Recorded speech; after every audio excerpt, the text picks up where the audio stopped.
Ndugu zangu, na bado tumo katika mwezi wa Muharram, haujakwisha. Ni katika miezi mitakatifu, miezi ambayo Allah amekemea dhulma sana kwa kila namna, na Mtume sallallahu alaihi wa sallam alisema maneno haya. Najua yamekwisha semwa, tunakumbushana kwa vile mwezi haujamalizika.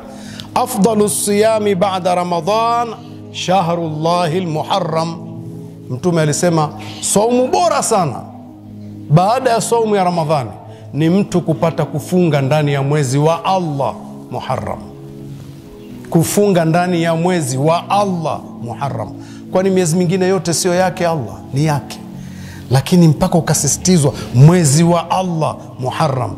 Basi tujikaze, usio umepita mwezi mzima mtu ukufunga kabisa. Na imani tulifunga Ashura ndani ya Muharram, ni saumu maalum, lakini zimo na nyingine ukipata funga japo kidogo ndani ya mwezi Muharram, usikose kabisa.